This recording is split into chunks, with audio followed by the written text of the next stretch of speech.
Good morning again. I want to make a request. We have a member here attached to the EMA Corporation, Mr. Anand Lala. We are asking that he be removed from the session. I think he came in error. Mr. Thomas, we're going live now. This should have been rectified earlier. Thank you.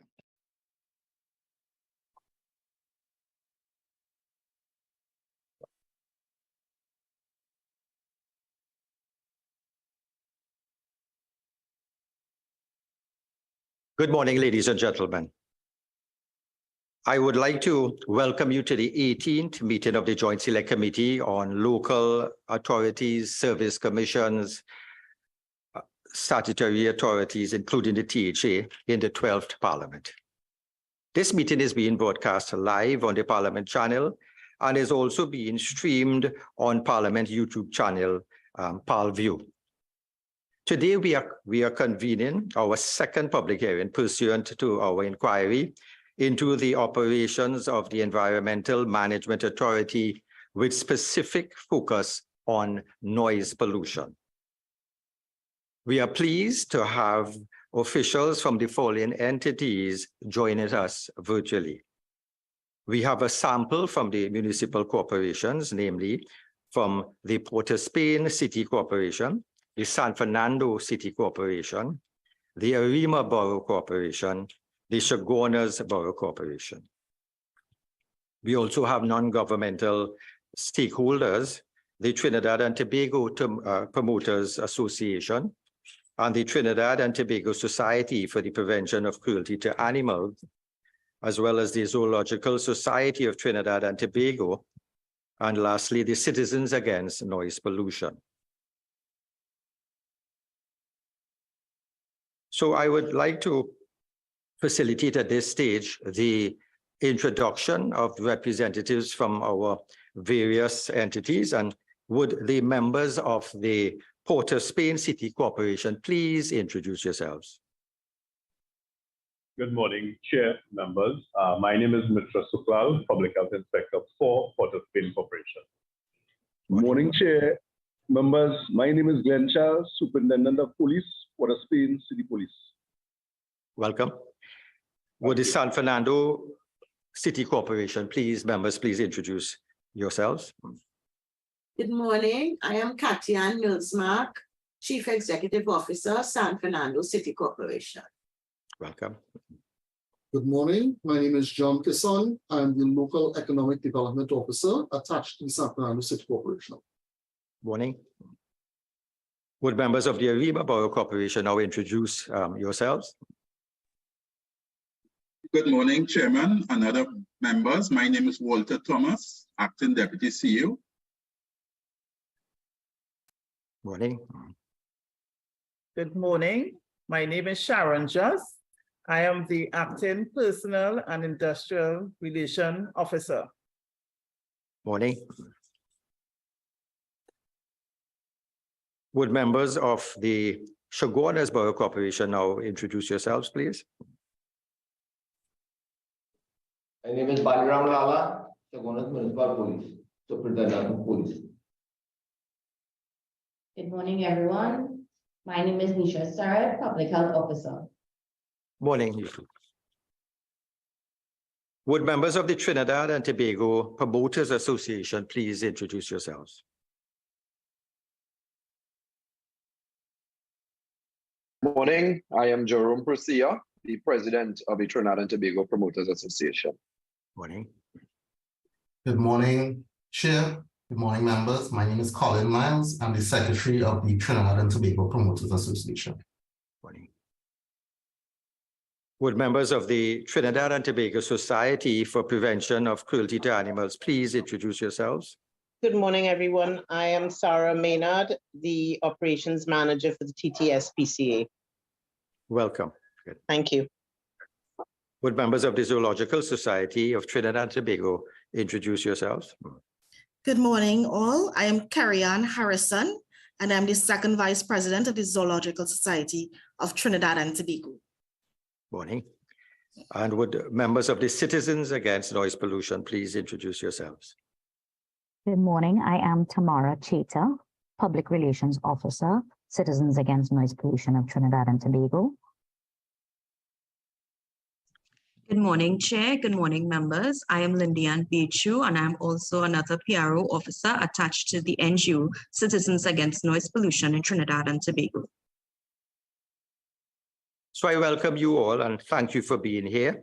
I am Senator Dr. Varma Diyal Singh. I'm chair of this committee. And at this stage, I'd like members of my committee to please introduce yourselves.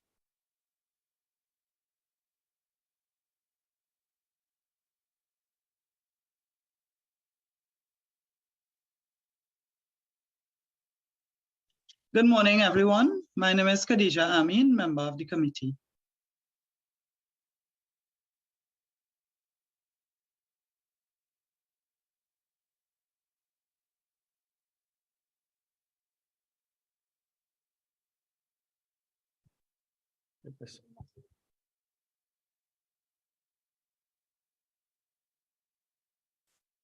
Looks at to determine the challenges which inhibit the application of the policies and guidelines regarding noise pollution management in Trinidad and Tobago, and to determine whether the legislation adequately empowers the EMA to effectively execute its mandate with regard to noise pollution management in Trinidad and Tobago. So last meeting we actually had the EMA present, we had the TTPS had representatives, and we had a meeting where we looked at certain shortcomings, we looked at certain ways that we could improve the system. And now, at this meeting today, we would now like to widen our knowledge in terms of the presence of stakeholders, presence of the corporations who also would assist the population in alleviating any sort of noise that may serve a nuisance to them.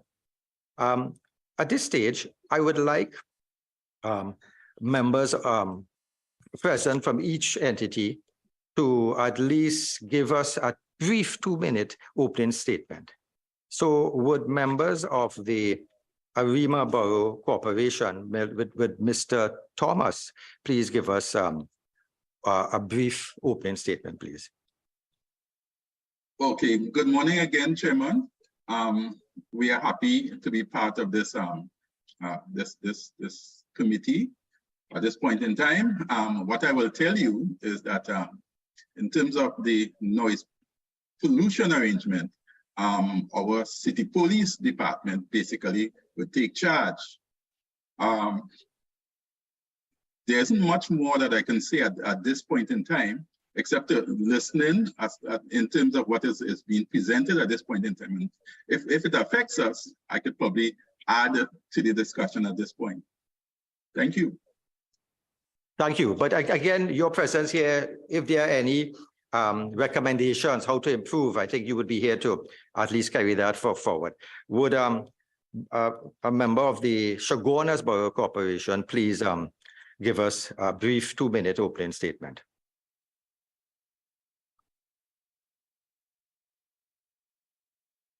From a municipal police perspective at the Chaguanas Borough Corporation, we were never part of the operational process of the Act. However, with this new arrangement, we are prepared to work with the agencies to help police this Act with the other organizations. That is where we start at this point in time.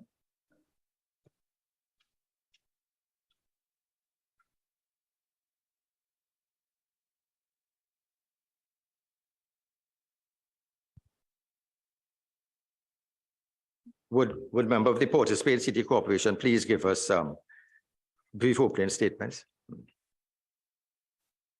Good morning again, Chair. Port of Spain Corporation, once again, is happy to be part of these proceedings. We look forward to identifying the salient issues that are affecting the national community, and also how the corporation can bridge the gap in addressing these issues towards working towards a better quality of life for all persons involved. Thank you. Thank you. And would a member of the San Fernando City Corporation give us brief opening statements? Good morning, ladies and gentlemen. On behalf of the San Fernando City Corporation, we're pleased to be here. San Fernando is very unique when it comes to noise pollution and how we interact with the EMA, in particular with the Brian Lara Stadium and the orientation of the speakers affecting our citizens in St. Joseph Village. And now with the completion of Skinner Park, the orientation of the speakers and the direction of the sound that affects our residents in the vicinity. In both areas, we are both residential areas with elderly people. So we look forward to a very rousing discussion as to how we can come together and find a good solution where the EMA and the City Corporation can work to solve these issues. Thank you. Would a member of the Trinidad and Tobago Promoters Association give us opening statements? Good morning again, everyone. We are happy to be invited to this meeting to have this open discussion because a lot of our membership would be the ones who would carry out most of the events throughout Trinidad and Tobago. And what we want to make sure is that we have a partnership with all of the different entities when it comes to the animals, the residents, the different corporations, so that there's a synergistic approach moving forward, that we could work together, that our industry could flourish without affecting anyone in a harmful manner. Thank you. Would a member of the Trinidad and Tobago Society for Prevention of Cruelty to Animals give us opening statement? Good morning, everyone. Thank you again for including the TTSPC in this meeting. Our focus is going to be mainly concerning fireworks and the EMA's role, as we see it, in determining the decibel levels of fireworks. However, looking at the laws that pertain to the EMA and noise levels, we think that some of the strategies that the EMA have will not be effective in regards to intermittent loud noises. So, and as for barking dogs, it is a problem and we do receive many complaints, but again, I don't think that that can be covered under the EMA's portfolio. But we do hope that fireworks will be addressed because obviously as an animal welfare organization, this affects the animals that we care for and the citizens that do have companion animals. Thank you. Thank you. Would a member of the Zoological Society give us opening statement? Good morning, Mr. Chairman. The Zoological Society welcomes the opportunity to be part of this discussion this morning. We are particularly concerned about noise pollution as it affects the animals at the Emperor Valley Zoo. The ZSCT has been very active in dealing with the issue of noise pollution through collaboration with stakeholders and public sensitization using our various social media platforms. And we have had some success with this, especially with relation to the Carnival related events. And two examples which we wish to place on the public record are the examples of Mrs. Fayan Lyons Alvarez, who is very collaborative with us, and she was very professional in the manner in which she hosted her Saturday morning Chancellor events during the last Carnival season. And we also wish to also put on the record Mr. Brian Charles Lara, who is a property owner adjacent to the zoo, who has also been very collaborative in terms of always ensuring that the decibel levels of events held at his residence are minimized with the least disturbance to animals at the zoo. However, our main focus is not on those carnival related activities or social related activities in that sphere. We are mainly concerned with the noisy fireworks and the impact of these fireworks on the animals of the zoo. And we hope today to get some sort of collaborative effort in terms of stemming this, and we look forward to a successful outcome from this inquiry. Thank you. Thank you. And would members of the, a member of the Citizen Against Noise Pollution, please give us opening statements? Good morning, Mr. Chairman. I'm Tamara Cheta, Public Relations Officer of Citizens Against Noise Pollution. We would like to again to convey our sincere appreciation to the committee for the invitation to voice our concerns and submit recommendations here. We've been in existence for about 8 years, registered as an official NGO in September 2021. The cause was mobilized by several empathetic and passionate volunteers, and we were inspired after the sobering realization that those who were tasked in safeguarding our right to peace were slipping in the execution of duty. We would like to remind the public and all stakeholders that under Section 4 of the Constitution, all citizens have a right to liberty, security of the person and enjoyment of property, and the right not to be deprived thereof, except by due process of law. We have a social media group of over 3,000 people and growing. We have had them voice concerns where from the EMA, they have been making complaints and basically have been dismissed. We are here because we want to work with everyone present. We are asking you all to help us help the public. We have evidence when anybody is prepared to listen in the form of scores of testimonials from citizens all over the country and of different demographics. So our goal is simple: to have noise controlled and regulated in a manner which promotes commerce, the use, value, and enjoyment of property, sleep and repose, and the human right. That is the quality of life. Thank you.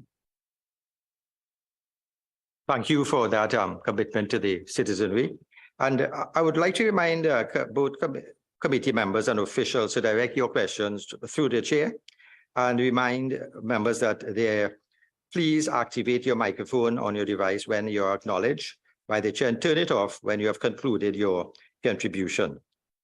At this stage, I would like to start by mentioning noise pollution is a public health hazard, and it's like an environmental toxin. And the WHO has been sending us warning throughout the years. In 1999, they gave us the community health guidelines. In 2011, the burden of disease from environmental noise, 2018 environmental noise guidelines. And they actually lowered the threshold that they thought harmful noise would be. And they recommended 53 decibel for ambient noise, and city dwellers 55 to 67. Anything greater than 65 would cause some sort of high blood pressure, stress hormones, increased problems, physiological problems. And, you know, they said you can even tolerate 85 decibels sometimes without damage.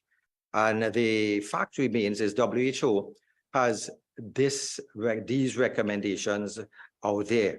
And we know noise has its health problems, and we know it has effects on cardiovascular disease, stroke, diabetes, mental illness, and even a Scandinavian study showed breast cancer.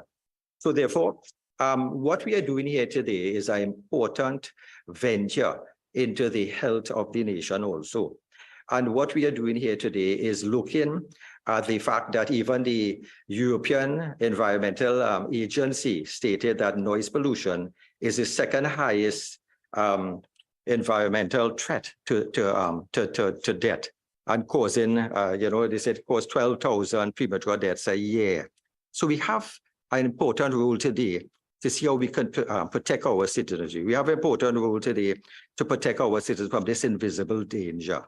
And I appreciate your presence here today in assisting us to come to some sort of agreement, how we can best maneuver in terms of legislation, in terms of failures of the entities, how we can move forward. And I want to start with the Citizens Against Noise Pollution, because you mentioned the fact that you had to come on board to because the entities were failing.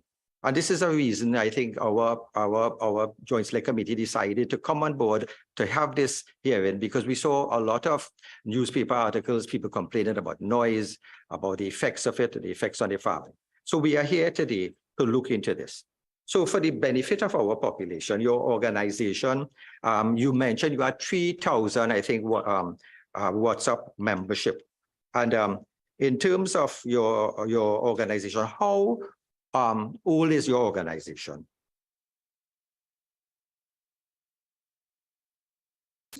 Good morning, Chair, once again. So our organizations would have started as an online support group in 2015. And in 2021, we decided to register officially as an NGO, simply because the complaints that were flooding our WhatsApp group, our Facebook group at the time, we decided that we needed to do something a little bit more formally, and therefore we registered as an NGO.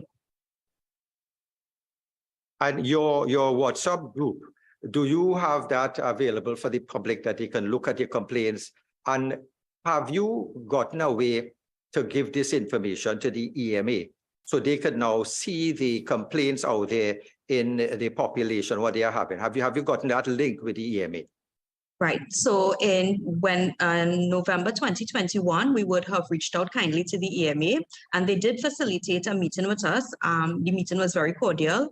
We would have done a presentation for them, outlining the number of complaints, some of the shortcomings of the EMA and the police service in response to noise complaints. However, after that collaboration, there was no follow-up. With regard to our Facebook group, the group is open.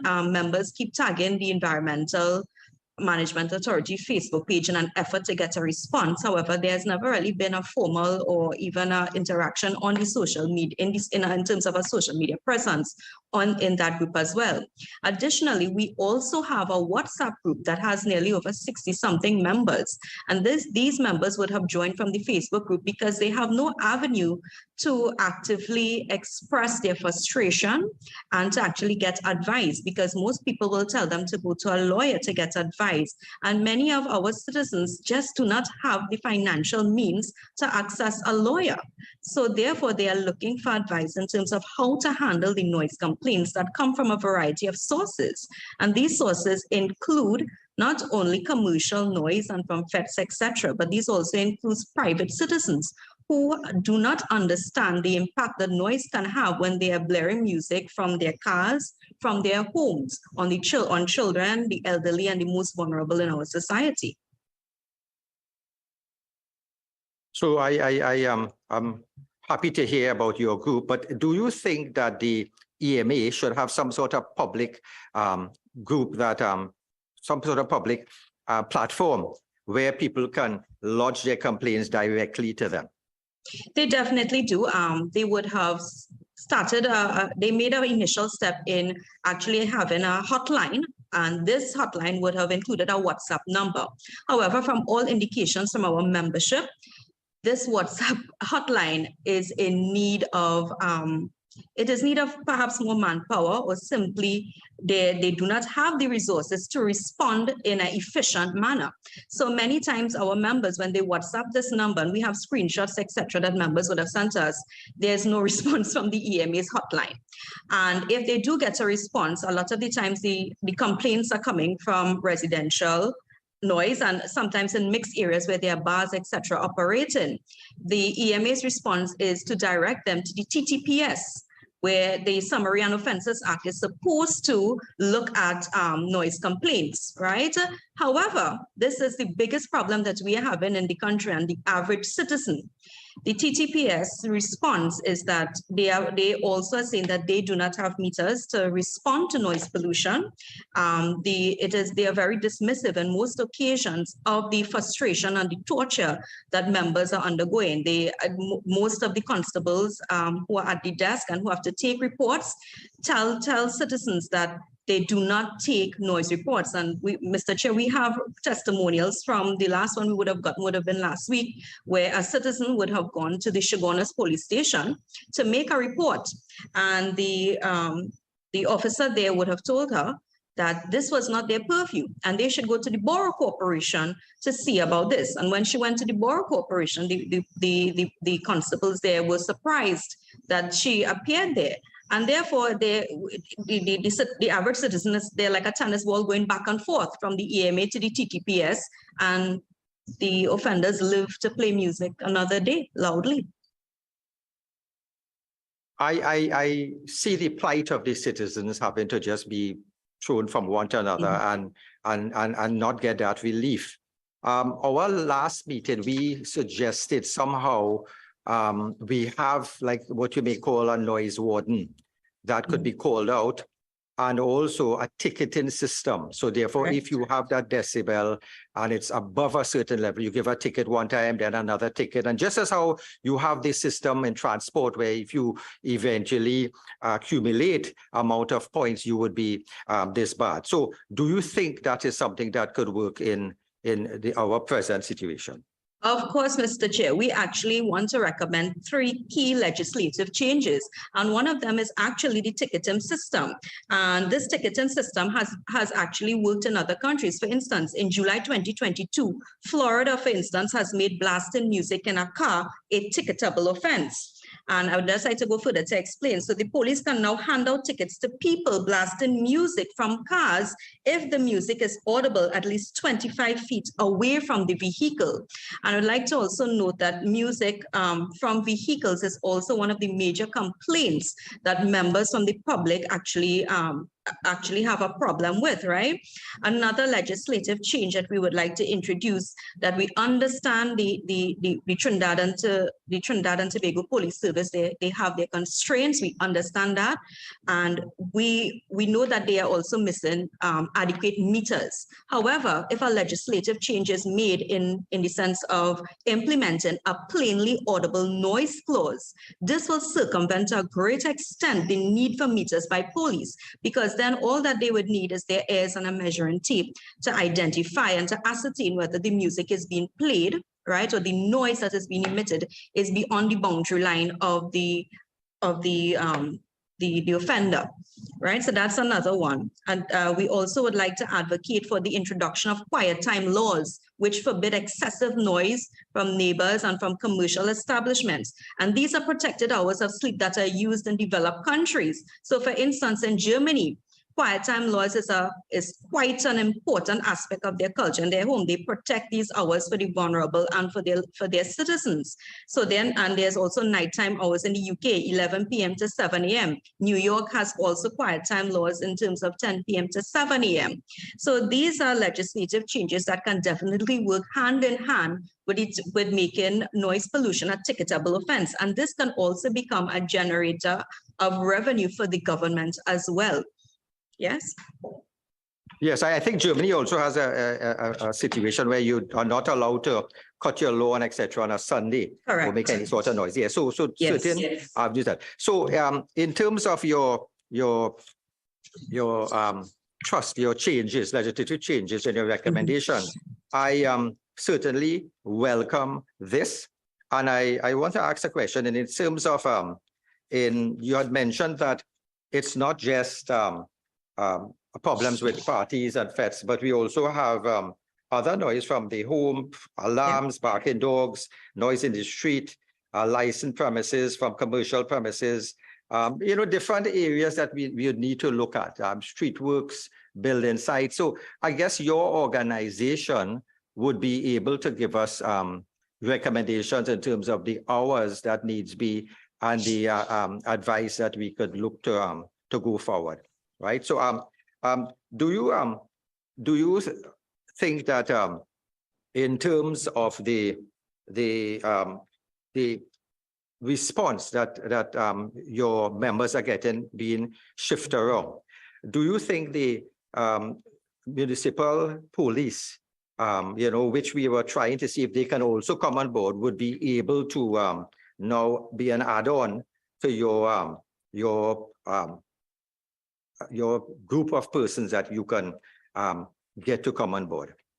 Yes, definitely. We would welcome any resource from any of our state entities, especially the TTPS, to help us, because at this point in time, we only have access in terms of the different police stations across the country. There are different responses to when citizens go to make a noise complaint. Some are met, like I said before, dismissively, and some they actually tell members that this is not a serious complaint, and they will get to it when they get to it, right? And sometimes that runs days. Sometimes there's no response. We have had, I'd like to, for instance, bring into evidence here a testimonial from one of our citizens, and her case would have been highlighted last year in the Express. And her name, we'll call her Citizen S. And Citizen S, right, and her family would have been tortured over the years by a neighbor. And this would have happened in particular, the incident we are speaking about in October 2021. Citizen S and her family were subjected to over 3 days of non-stop loud music from a neighbor. Her children sleep with earplugs on most occasions. She herself has been diagnosed with anxiety and depression, and heart palpitation is now dependent on medication. She has considered suicide as she has become frustrated with no peace in her home. The above-mentioned incident took the combined efforts of strangers from our group, from CAMP's WhatsApp group, to call the Freeport police station. It took over 20-something calls to get a response, and only then the report was acknowledged. No one was charged when the police entered the premises, so they let off the offender with a warning. So he lives to play music, like I said, another day. And this would have been highlighted in the Express in October 10, 2021, entitled "Held from Noisy Neighbor, Man Blasting Music at 3 a.m." So in cases like these, if the police, the TTPS, they are unable to respond to a non-emergency call, which is what they generally think a noise complaint is, we would welcome the municipal police or any uniformed authoritative body who can respond to our citizens, because we have children here, we have vulnerable elderly citizens. We would have gotten an email 3 days ago from a citizen who sent a screenshot of message in the TTPS because she was advised to by the EMA to contact them with regard to noise because it's residential noise. There was no response on the TTPS app. And she also sent a follow-up email to let us know that her dad would have passed away last year. And there was no peace. Her uncle, who went across to the neighbor to ask kindly for the music to be lowered, was assaulted. And that would have happened in December of 2022. And we have had an escalation of these types of reports where it is actually leading now in some cases where members are becoming frightened, intimidated, and physically assaulted. Last year, we would have also had another member, a young mother, newborn, going through postpartum with a newborn, and she was being blasted with music from as well a neighbor.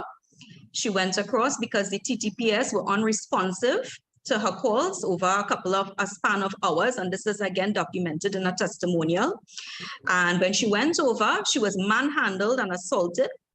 And the end result of that was that she had to leave her family home, her generational home that she was living in for the last 5 to 6 years. She was forced to leave and find different accommodations because the health of her baby was at risk, because she sent us a picture with the baby sleeping, a small baby, a couple of months, with hands over her ears. Do you have the capacity as an organization to assist those individuals with legal action against certain entities who are failing to act on the behalf as well as the perpetrator of the noise? At this point, Chair, no. We are comprised of a kind group of volunteers. We take our time. We have put out over the years, we are looking for anybody who would like to volunteer their help in terms of lawyers, etc. However, we do not have the resources to actually take to task these offenders. So therefore, we are limited in terms of providing advice. We have, as best as we can, able to sensitize the members on our WhatsApp group, as well as the public, through writing letters to the editors and over the years through the mass media about the laws that govern Trinidad and Tobago with noise pollution. And that is as much as we are able to do at this point in time, sensitization. I think I read somewhere in the UK, there was a sort of a measurement where certain approved noise measuring devices that residents could have this device and also help with self-reporting. And it's a form of citizen empowerment that, even I know now that phone apps are available now would actually give a sound measurement. So do you think there is a sort of a need or a way that citizens themselves could come on board to record these events in approved devices, as well as go to the various entities to see if they can seek some sort of address? Of course, once these apps, many citizens actually download apps, but it is obviously not calibrated to be at an accurate level with what the EMA would recognize. So if the EMA or any state body would inform the citizenry that this is the type of device that we should use, I'm quite certain they would be lining up to buy it. And we would like to also advocate as well that these noise meters should also be placed in commercial areas, whereby they can also measure, because a lot of the times, many commercial establishments are not aware. They are not aware that they as well are making noise. They think that it's okay, but it's not, and it's affecting in particular the base, because many of these establishments, and this is a huge problem, amplified noise that comes from loudspeakers that are placed outside. And this is one of the, in terms of the top 3 complaints, Chair, amplified noise from commercial establishments is a huge problem. From Woodbrook goes straight down to south, right? This is a huge problem in Trinidad and Tobago. These loudspeakers are being placed outside. There are no noise barriers. And although the EMA, through their code of practice, control of noise in the music industry, has advocated for things like these, the noise barriers and strategic placement of these barriers to mitigate noise, these things are not followed because it's just that it's a code of practice. So I see your distress in having these commercial places not have a special code, because when you're given permission for certain commercial activities, the corporation may come into this answer. You have to give approval, like fire officers will have to come in. A public health department may have to come in. I guess, part of that planning and structure for any sort of commercial activity like bars, etc., should have to be insulate that area from noise penetrating outside, that which could disturb people. So I think we may have to get the input later on from the corporation to see how we can best go about this. And in the last meeting, I suggested we have something called noise score. So for instance, you're going into a restaurant and they have a sign up. This is the level of decibels there. You choose if you want to go into that area. Or if I know there's a certain area, it's a noisy area, I may choose to wear earmuffs. So I think this is something your group also could advocate for, that we have these noise scores placed at certain areas where people would know they are walking into some sort of noise pollution that could damage them. In terms now, what I'd like to ask, according to your submission, right, this carnival season, citizens were at the mercy of promoters. What type of feedback did you receive from members and non-members of the group regarding the effects of noise pollution on their lives during carnival season? It was a torturous experience for many of them. We would like to state categorically, we understand, and we understand totally the culture of Trinidad and Tobago in terms of the importance of Carnival and our music, right? And what has happened over the years, many of our citizens, our members have complained that they no longer feel any pride, or they no longer even enjoy, they dread. There's a feeling of anxiety once Carnival is coming up, because they know for that long weekend, there's no respite. No one is responding to any calls. And our favorite response from the TTPS is that let the people enjoy themselves, right? However, we each have a right in our home. So if I choose not to go to a fete, I should not be bothered in the sanctity of my home by the noise that is being emitted. Senator Lakshmi Dayal, in her contribution in the last Joint Select Committee, would have stated the effects that I think the fete at that time in Sapa would have had, because there are these open areas, these open venues that would have affected her children, her child who is a special needs child, as well as the various residents across San Fernando. And that's because, and we go back again to the code of practice, that no one is actually actively checking if noise barriers and all the mitigation strategies that are supposed to be used as ethical standards, by other groups of people, right? It's not being adhered to. Has the your organization engaged with the EMA as well as the Trinidad and Tobago Promoters Association on these incidents? So to at least try to see if you could get some relief from these incidents.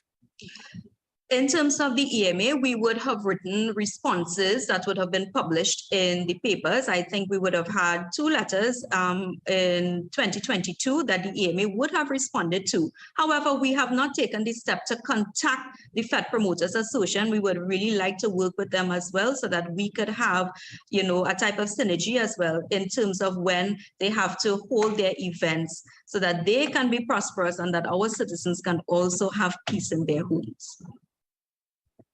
I firmly believe a man's home is his castle, and he should really be, if you don't want to go out to the carnival, you don't want to go to the noise, you don't want to go to the crime, you stay home and you enjoy your home. And nothing should invade it, especially noise, which we know is a health hazard. My take is, should there be areas, residential areas, that we should ban public fetes from these areas? Definitely. Our 2, probably we would have in 2022, we would have had 2 key events that would have emerged, and that would have, I think, JSC's, forgive me if I can't remember the correct name. There was one in Taruba, JSC's Jamishness or something along that line. I can't remember the correct name. Please forgive me. But there would have been 2 events, and these events, the problem is that we understand, again, the challenge of the Fed Promoters Association in getting suitable event areas, because our culture is one that is outdoors. You know, it is a culture that we are outside, right? And they have that challenge of finding suitable areas. So therefore, any big open area, it you know, becomes then this fete, you know, this area where they will try to hold a fete. However, these areas in most cases are in mixed areas. So therefore you have residential areas that are close by and that are being affected and are being affected badly. So for instance, I think the last fete that would have been held, the one in Taruba, the hours when they were testing was actually quite worse before. So the residents in that area were hearing noise from at least 3 to 4 hours before.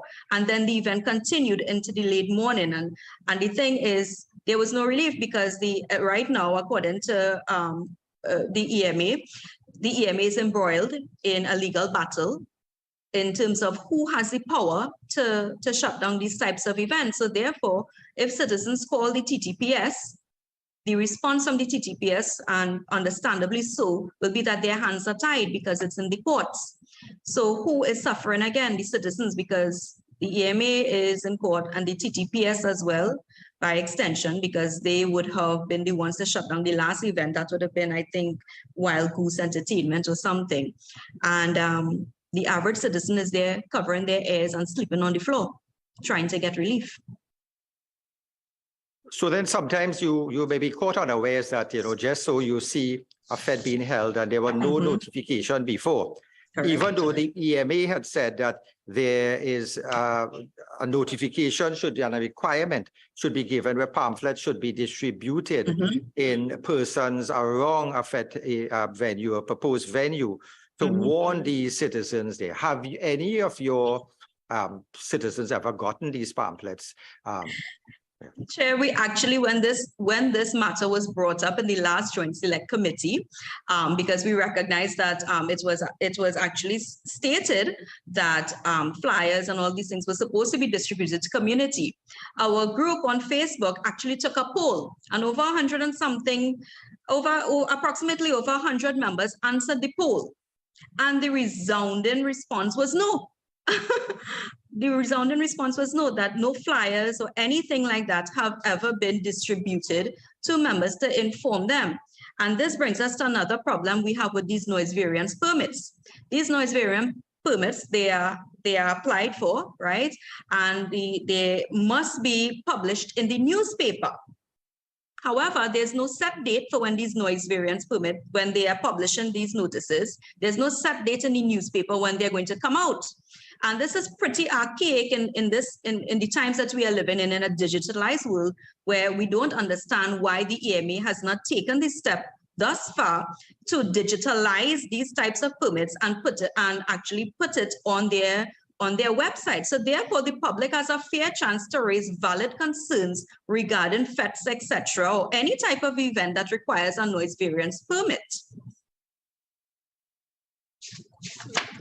I had suggested last time, if there's a venue that is going to a proposed venue, we should have a big signage outside there, a big billboard suggesting this is a proposed venue for this date, and a call where you can call the corporation to give your objection. So this may be something else that we could consider. Yes. That you know, you just pass a place and that's it. Now I want to ask something. So the fact is, there should be residential areas that are strictly for residents and not for FETs, and FETs should have a separate entertainment area. So if each corporation, and I see the members are there, within a corporation, you have a space where you can have it designated for FETs. But around that place, you have the green belt around it. So you have that greenery around it to muffle the sound. And you have the requirements that at only certain places like that, you would allow FETs within your corporation. It may take some distress out of the population, as well as you are now getting that area in such a way that you would have the speakers turned inwards, you would have the greenery around it, you'll have a buffering system. This is something that we may have to look at in view of the light that this organization would look at having areas designated for FETs. Now, one thing I want to ask the organization again, the fact that certain areas have silent zones, or what I should say noise-free zones, like around schools, 100 meters from schools, hospitals, and also hospitals and also the court. Does that exist in Trinidad? Do you know if that exists here? I think it is in the legislation that it is in existence in terms of, I think, schools and churches. But again, and I think hospitals as well. Perhaps someone in the TTPS, etc., who would know a little bit more in terms of the legislation, right? Specifically the details of it. But this is something that needs to be reiterated once again to all stakeholders, right? So if you are holding an event, that these are areas that perhaps also to the corporations when they are granting permission and approvals for these spaces to be used, that listen, this is close to our nursing home, this is close to the meter away, how many meters away from these vulnerable areas, and perhaps then this is not the best area, or if they cannot get around, right, anywhere else to using these areas, then perhaps submit then a noise mitigation strategy. How are you going to buffer this noise then? And I am looking at certain areas where we now have old age homes, certain residential areas, and probably this may need to be extended, this noise-free zones also. And so you suggested also that you should have silent zones within each community, and probably the corporation may have to look at even having certain parks designated noise-free or silent zones where people could just get that in a piece. I would like to go to my member, Ms. Morris Julian, who would have a question to pose.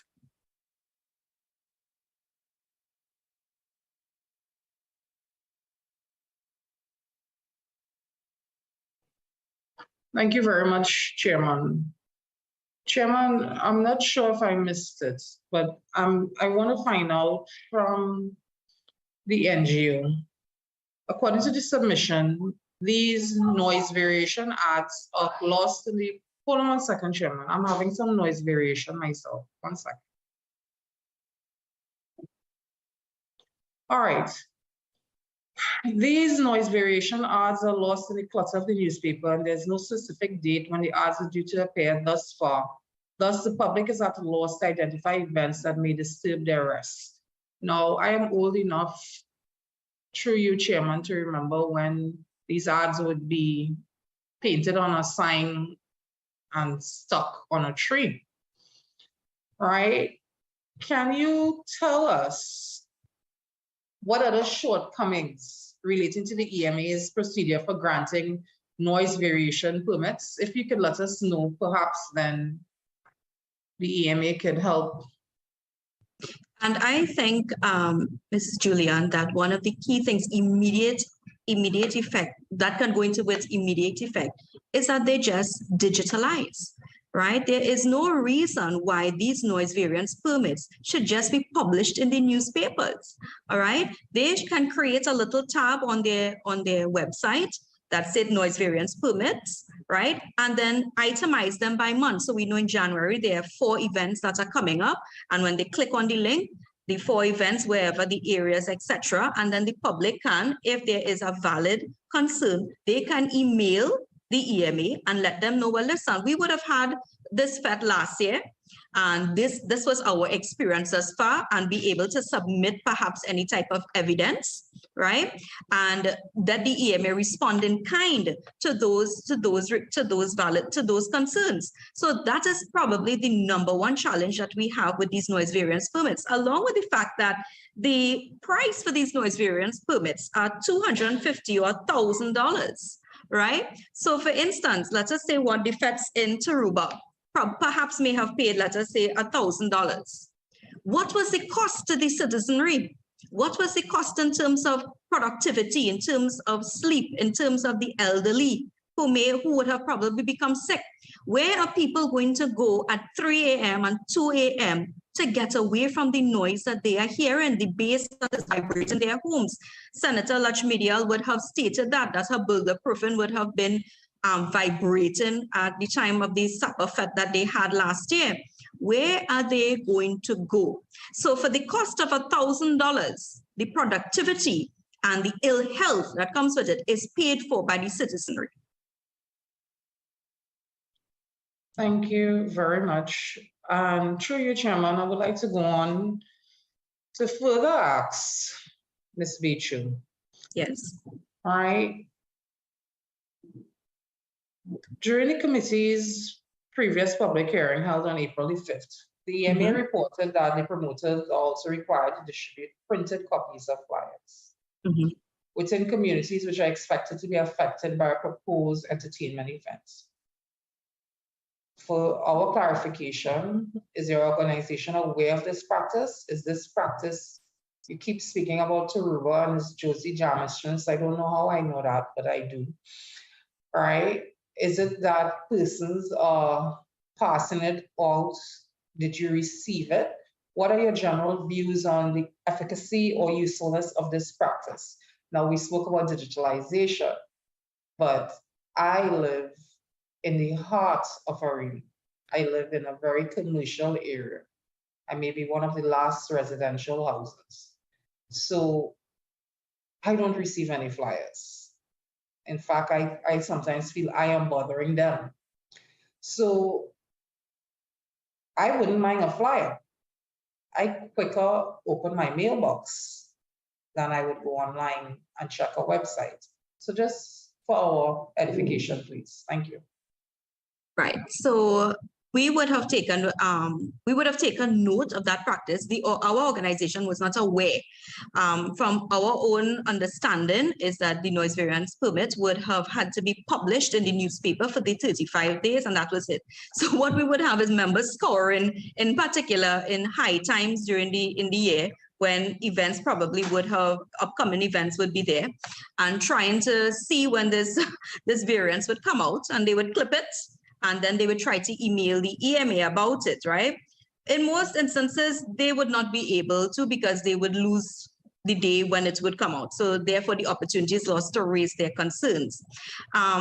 We would have taken, like I said previously, a poll on our Facebook group in particular, and over 100 members would have responded to that poll. And no one indicated that they ever received in their areas, mixed and residential areas, a flyer. So it seems that it is just that the granting of the variance is, or the execution after they are granted is limited to just the publication of the permit in the newspaper. Chairman, I just have one question, one last follow-up question, because Ms. Bechu, you made a point that where can you go at 2, 3 o'clock in the morning? But I'm asking, would you, if you know in advance, if you are given a reasonable time frame, if you are very much aware, would you leave your particular residence because you know that this noise is going to be happening then and there? Or is it more about you need to adjust the noise situation? I think citizens have been pushed into a corner. So I can speak personally for myself because I am also a victim of noise pollution, right? And I have had days, I have 2 very small children, and there was a bar, and there were days when I had nowhere else to go. So what I would do when they had events is that I would pick up myself and my little family, and I would go to a relative's home. That is unfair. That is unfair. Then there are citizens, they have nowhere else to go. They have nowhere else to go. And I'd like to tell you about a citizen, Citizen R, very, very briefly. Citizen R is plagued by loud noises emanating from immigrants, right? Living in an apartment next door to her. And there's no help, there's no relief when she makes calls to the police, etc. And she is forced on a Sunday, because that's when everyone is home and this noise is escalated. She is forced to go to Price Plaza car park. And she packs her lunch and she eats her lunch in the car park. And then she goes home.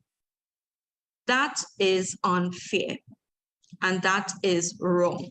So it begs the question that yes, some citizens will, because of the current setup, they will leave, but then there is no way for them to go. And therefore we need to adjust then. We need to adjust our laws, our guidance in terms to be able then, listen, it's too loud. Let's look then at another way in which we could perhaps bring down the noise, especially if it's in mixed areas. Hope that answers your question.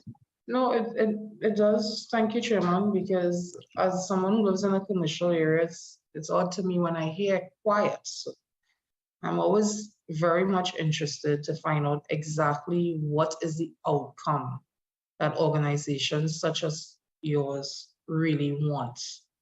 Thank you very much, Chair. I will ask questions later. Thank you. So I'm hearing that citizens are trapped and tortured, as you use the word, in their homes. And so now I know we have a lot of young people, like they're ingrained in the culture of noise, the party mongers. And I have teenage boys, so sometimes even in my home, I have to be turning down the volume of the radio and their CD or their computer, whatever. The thing is, so catering for the young persons, catering for the party goers. And remember, not a lot of persons, I think it's about 20% of persons who actually engage in Carnival. So a lot of other persons might be in their homes, just relaxing, just wanting to get away from it. And so my issue now, I'd want to address the Trinidad and Tobago Promoters Association. So you know that noise, according to WHO, is a health hazard. You know, in our country, you know, that noise would be adding to the burden of illness, mental illness, depression, the cost to treat these people with anxiety, diabetes, hypertension. So you know that this is also endangering persons' health, as the WHO stated. And you also know that you are providing some relief from some party goers. And we've heard discussions here, should we have residential zones, entertainment zones? What is your take on that, having in every corporation, you have a certain entertainment zone where it could be buffered, adequate parking, not causing distress, but something that the corporations or the state could provide for persons who may want to party. What do you think about the concept of having that rather than going into residential areas where it can cause distress? Thank you, Chairman. So first of all, I want to say thanks to Ms. Bechu and her team for highlighting all of the plights of the citizens, because we know that a lot of citizens do complain, and we know that the noise does affect a lot of them. So let me start by saying that. But there was something that Ms. Bechu would have mentioned in her speech, that promoters are limited in terms of our access to venues to have events.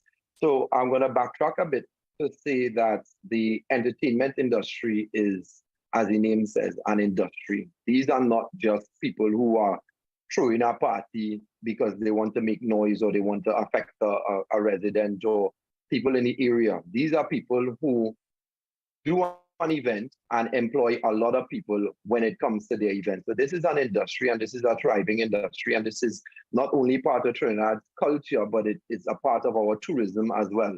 So just some quick notes would be that for Carnival alone, our industry would have generated $460 million to the GDP, to the economy of Trinidad and Tobago.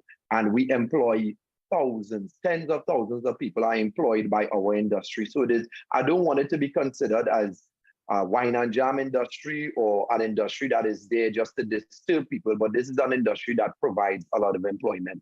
So on your mention, the question, Chairman, in terms of how we would take having certain zones earmarked for events, we would definitely welcome that. The problem that we face is that there have not been things put in place for event venues throughout Trinidad and Tobago. And that's why you would find that a lot of events happen in what we would call residential zones. Because unlike internationally, where they have huge concert venues and huge parks and areas where concerts can take place, here in Trinidad and Tobago, we don't have that. We have had cases where promoters try to throw events as far away from residents as long as they would say into the forested areas of Chaguaramas. And they were stopped because the EMA came out to say that the event will be affecting the wildlife in Chaguaramas. So you're moving from places where you're affecting people with the noise, where now you're being told you're going to affect the wildlife with the noise of the events. Now that is not, we're not talking about fireworks. Fireworks is where you have an instantaneous loud level of a loud decibel level that would affect wildlife. But when you're talking about decibel levels in a party, as you would have mentioned earlier when you would have made your introduction, Chairman, is that they are permitting 85 decibels without it creating any significant damage. And the EMA gives us noise variations of 70 and 70 decibels in order to have an event. So when you have events with 70 and 75 decibels, and you have the CDC and these organizations who would tell you that noise is permissible depending on the length of time up to 85 decibels, you have the promoters in a difficult situation where we can't find venues to have our events without someone complaining, whether it's based on the wildlife or whether it's based on the people. So we would love to have that synergy where we could have events where people can be employed, where people can enjoy themselves without affecting residents. So if there were venues earmarked in each borough in Trinidad and Tobago, where we could say this is an event zone, it is buffered, and the infrastructure is in place, we would more than welcome that. But currently, that is not allowed. So, but this is why I threw it out that this is something we could look at recommending. So for the benefit of the public, can you tell us about the roles and responsibilities of your organization? So our organization consists of a lot of members that do various types of events. So we have members who would do gospel events. We would have doing carnival fests. We would have people doing comedy shows. We have people who do weddings. So various types of events make up our membership. As an association, what we try to do is to regulate our industry. Things like these in terms of having discussions with the EMA, being mediators between the promoters and these institutions is one of the main roles of our organization. So we would have had meetings with the copyright organizations in terms of music rights, the EMA, with the Trinidad and Tobago Police Service, with the fire services, all of these various entities within which we would have to have discussions with for us to have safe and enjoyable events. That's our main role. And we would also try to educate our organization's membership in terms of safety regulations and in ways that they could improve their events without affecting the public. So you do have that promotion that you actually you awareness among your membership to at least mitigate this excessive noise, which is good to hear. Now, according to your submission, the TTPA was not aware of the code of practice for the entertainment industry as of 31st of March 2023. And at the public hearing held on the 5th of April 2023, the EMA stated that a meeting was held with the TTPA in July 2022, where the code was discussed among other matters. Can the TTPA confirm its participation in the said meeting with the EMA? Okay, so I would throw this over to our secretary because I was not the president at that point in time and I was not a member of the association at that point in time. So Colin, could you shed some light on that one for us? Personally, I'm not aware of any meeting that was discussed with the EMA. I know at a particular time, the EMA did call in certain event promoters to meet with them, but to say it was a board meeting with the EMA, no. So Chairman, on that note, I could tell you, since I have been there as the president of the Trinidad and Tobago Promoters Association, which is going on 3 years now, no, we have not had such a meeting. As a matter of fact, we were the ones to initiate talk to the EMA, asking for a meeting with their chairman and their president. They refused to have the meeting at that point in time, but they did communicate with us via email that they would have a subsequent meeting, which they did, which the chairman and the CEO didn't attend, but they sent members of the EMA. And since we had those meetings with the EMA, we have been having better relationship with the EMA, a better collaboration, and we have been taking more proactive steps versus reactive steps when it comes to noise pollution. So I would say that efforts are being made between both organizations to help to prevent noise pollution. Because I was a bit disturbed that, you know, that it was said a code of ethics, the code of practice for the entertainment industry, you know, that was discussed. But are you aware of such a code of practice? Did you see any sort of a copy or formula that was given to you, or did you get your hands on any code of practice? Yes, I did. So since we were sent the invitation by the Joint Select Committee, and you all mentioned that in your email to us, then we were aware, the board was aware of this code. So I went and I Googled it and I found it online. It is on the EMA's website. And this was actually done since 2003. So which was baffling to me that we were not aware of it. And I can tell you that the majority of the membership of the Trinidad and Tobago Promoters Association is not aware of this.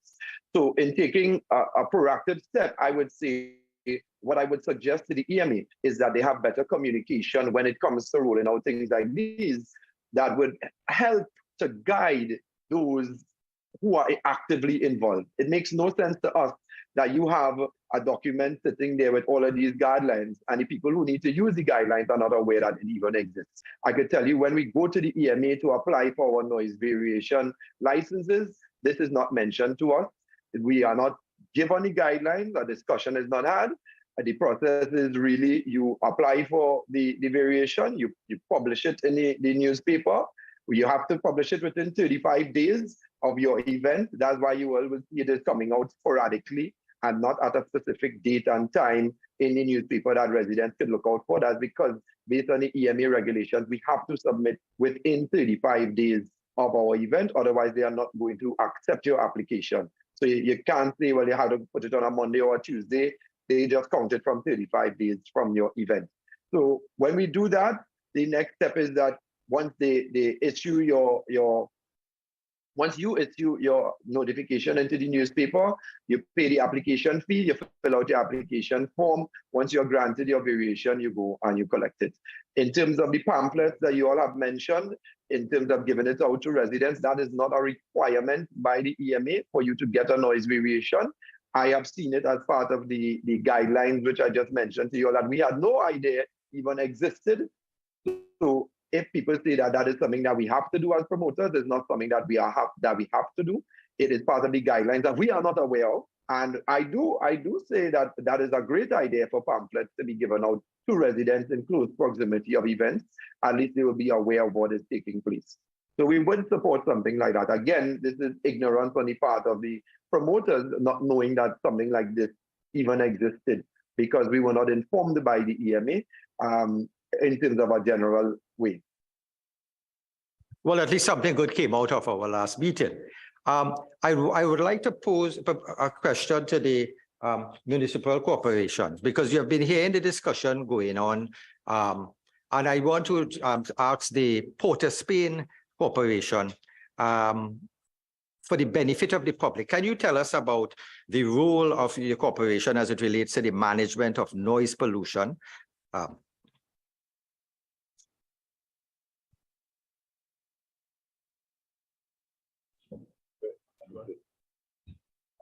Good morning, Chair and other members.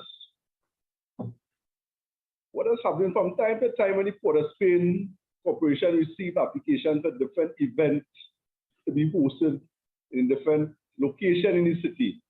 What happens is that is going out to that is passed on to the police, who conduct investigation in the sense that we reach out to the promoter, we interview the promoter, we go so far as the location, the proposed location. We interview the residents to see if they have any concerns, if they have any objections, and so forth. And then we submit a report to the CO, who in return submit that to the council.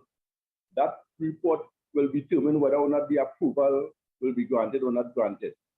If the approval is granted, what we do is that at the date and time of the event, we try to police the event in the sense that we have frequent patrols, mobile patrols, to ensure that the music is kept at the requisite decibel. And if not, we have some serious conversation with the promoters to see how best we could bring it to the required standard. But we too have been doing our part, but in terms of training and having that resources and the capacity, that is posing a challenge to us right now. So with the requisite training and with the right equipment, seeing that that the government has taken the initiative to increase the municipal police throughout Trinidad, I think we can make a contribution in the sense that filling the void in the gap between the EMA and the Trinidad and Tobago Police Service. Because I know the EMA right now have some serious concerns and challenges in the sense that their manpower, they're very short of manpower. I think their manpower strength must be down to about 6 or 8 officers to police the whole Trinidad and Tobago. So given the right training and resources, we the municipal police can make a favorable impact in terms of bringing some comfort and some form of contribution to this matter. Mr. Chairman. Yeah, sure, yes. If I may, could the municipal police share with us? You mentioned that you don't have the training to deal with, noise pollution. When you police an event, you visit the event while it's ongoing. Once the corporation would have had a request to approve the venue and so on. Do you have the equipment required to measure the noise to determine whether it is over the decibel level or not? No, ma'am. Most of the time, what we do, we collaborate with the EMA police to see how best we could work together to partnership to visit these locations. In the absence of the EMA police, we go the old-fashioned way in terms of the noise, as what a reasonable person will be thinking in terms of the noise affecting someone. We try to have some serious conversation with the promoters in a very stringent way to see how best we could bring some sort of resolution. Right. So one of the things that we recognize is that just as when you have to charge a person for driving under the influence, you must have it measured with a breathalyzer. Similarly, with noise pollution, you must have as evidence a measurement. And while the police officers could use their discretion, we really do need that instrument as a measurement to be presented as evidence. My other question is, have you ever had, in what teeth do you have? Because we have been hearing since the last discussions with the EMA and the police, the TTPS that is, and the frustration faced by citizens. The question is, who has the teeth? Does the municipal corporations, does the municipal police have the teeth to go and stop an event or to force the promoters to lower the volume? Well, what has happened is I wouldn't say to really stop the event, but with persuasion, in a very stern and stringent way, sometimes, we get the message across. But it really rely on our partners, the EMA, who really is the person that, the frontline agency who really have the requisite training and expertise to really accompany us to the different locations that have that to really police that event and bring about the required desired standards. Right. And my other question would be, where you have, sometimes you have habitual offenders. So where you have an event or a promoter having events that take place, sometimes there's an annual event, sometimes it's every so often. How do you treat with those habitual offenders when they apply to the corporation for use of a venue or to host another event? Well, ma'am, we try to create a database in respect to all these requests. And what we do is that we flag them in the sense that we generate a report in terms of some of the breaches, the previous breaches. So when time come around again and they're asking for the host event, most of the time based on their past performance and their base of non-compliance, most of the time we get turned down. All right, because supporting statement from the residents and other stakeholders. All right, so we do have events, but we also have bars and other establishments that operate mostly on weekends that are offenders. Now, bars are required to go to the magistrate's court for a bar license. Does the municipal corporation, does the municipal police have a say in that recommendation when an establishment goes to get their bar license renewed? Yes, ma'am. And if I may, I could give an example. When Mayor Louis Singh was then the mayor of the Port of Spain, what the mayor used to do is to come out with the police on a weekend, Friday and Saturday and Sunday, out on our Peter Avenue, was policing that area. And he had several conversations with the residents and the different groups there and generate some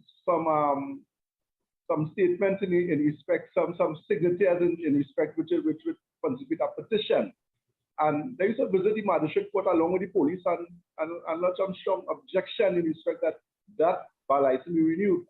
So I think that was very effective. I mean, it lapsed over the years, but we need to rekindle it and really, to really have it going forward.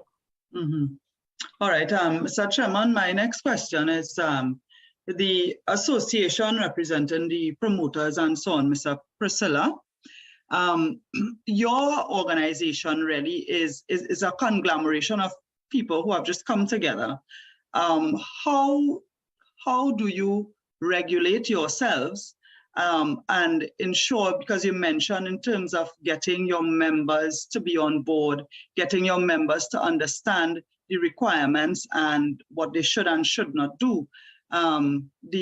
There was another NGO before who mentioned that they started on Facebook, they started as a social media group, but later they went to become registered as an NGO. What is the legal status of your organization?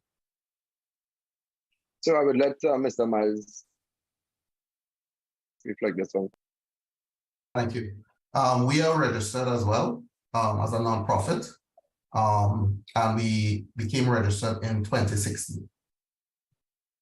All right. So, Mr. Chairman, there may be need to, as part of our recommendations, to have some sort of body in terms of promoters having membership and subjecting themselves to some sort of regulation there, if there is not one already, so that that would require a simple act of parliament, so that that organization is recognized and promoters would be required to have membership. They would be required to register, but it would also allow for the state and other agencies regulating the promoters.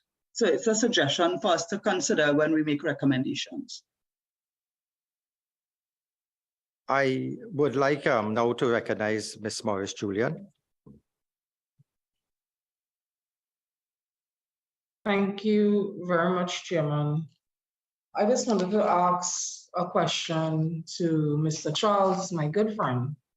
All right, on the Port of Spain Corporation, where it says he spoke about the shortage of municipal police officers as being one of the reasons that you cannot respond. No, ma'am, no, ma'am, and good morning to you, ma'am.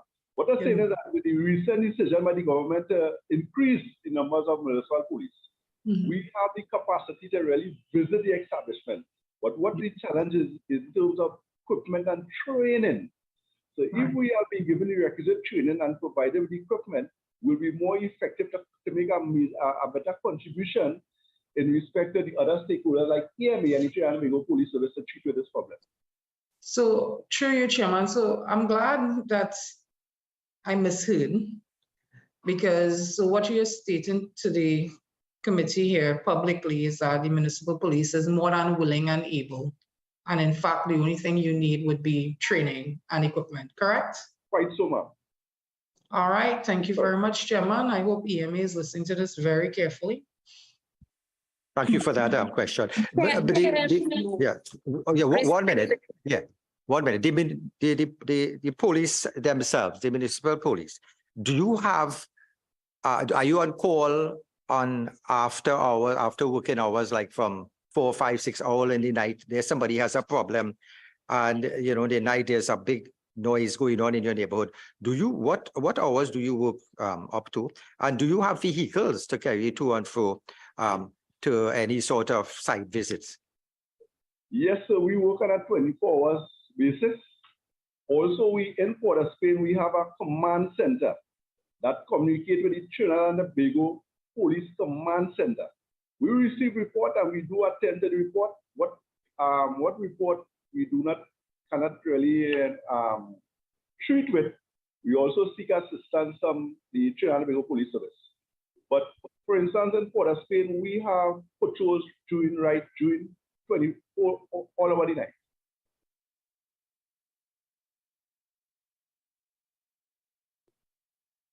Thank you. Mr. Jerome, Priscilla, I saw your hand. You wanted to raise a point? Yeah, and it is a point that I know that a lot of citizens will complain about noise in Trinidad and Tobago, right? And this is based on something that you would have said, Chairman, based on the data that you have in front of you, that only 20% of the population actively takes part in Carnival. There's another percentage of the population who would look on and still enjoy the Carnival. But there's still a large percentage of the population that does not really enjoy Carnival or does not really enjoy events. And that is why I want that we take a more of a scientific approach and a measuring approach, as which Ms. Amin would have mentioned or alluded to, is because sometimes if you give the public the opportunity, they will probably, a lot of them will object to having events at any point in time, anywhere that they could even hear an event, they would object it. So that's why I want to make sure that whenever you all are making suggestions, that we do it in a basis where it has a scientific and measured approach, because we want to make sure that one of the things that we ask for with the EMA is that one of their guidelines and rules was adjusted, because they according to Section 6 of their noise pollution control rules, it says that the sound pressure level shall be measured at the property line of A, the property of the person affected by sound, or B, the property where the sound source is located. And if there's a difference, that the latter shall be used to determine where the infraction of these rules occur. And I'm mentioning that because a lot of the time in the past, we have seen where the EMA will come and measure the sound levels right on the perimeter of the venue. And you may not have had a resident anywhere near that. And I would give examples of in St. Joseph, where we have had cases of people who are hundreds of miles away from an event, and the EMA will come to measure right outside of the event or on the very perimeter. So what I'm saying is that what we are suggesting is that that is modified, where the measurement taken by the EMA is at the nearest resident, at the nearest person that could, the nearest human being that is affected by the noise, you measure at that level and not right outside the party or the event that is taking place, and use the measurements that are stipulated that actually affect human beings' health, as you would have mentioned as a hazard, because there are noise levels that are permissible that will not affect someone's health, will not affect someone's hearing, but you will have residents who are just faintly hearing music, and because they are not part of the carnival culture, or they don't like events, they will want to make a complaint. And I don't want us going down that road of just trying to police everything to the point where our industry itself suffers, where people are not really being affected by their health. Now, we are taking their concerns, but we just want to make sure that it is a measured approach and that it is affecting someone's health. Otherwise, our industry will just be stifled. Thank you. The Shoguners Borough Corporation, I wanted to ask a question. What are the main sources of noise nuisance that you have gotten complaints in the area of Shoguners?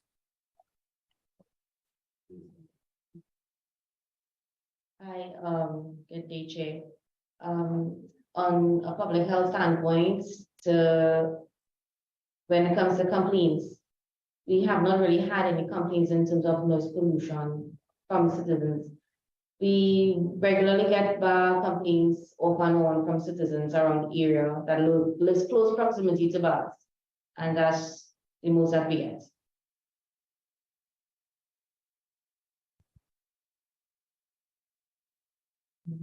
So this is to the other corporations. I want to ask the San Fernando Corporation, do you receive frequent complaints regarding noise pollution? And if yes, what are the main sources of the noise nuisances? Chairman, good day. We don't generally get a lot of complaints concerning noise pollution, but we get complaints from SAPA and from Skinner Park. Some residents call us concerning the noise at Brian Lara Stadium, and that does not fall under the city. So that is not under our purview, but mainly from SAPA and Skinner Park. Some bar complaints, but generally that is it.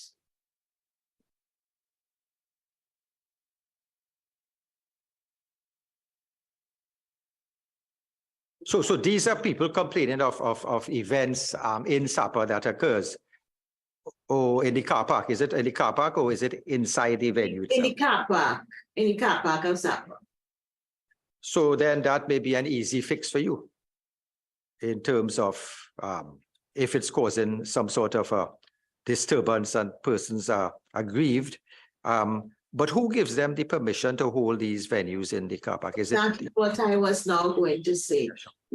Permission to hold events in the car park at SAPA does not fall under the corporation. And they do not generally inform us if they are having an event at SAPA. So therefore, if there's an event that is causing a disturbance, then you may get a complaint, but you can still step in with your officers with their noise devices to see if there's any sort of a breach occurring. Can you also step in cases like that? Generally, in cases like that, we would refer it to the TTPS because my officers don't have any noise devices or anything like that. So we generally don't step in. We normally refer it to the Trinidad and Tobago Police Service.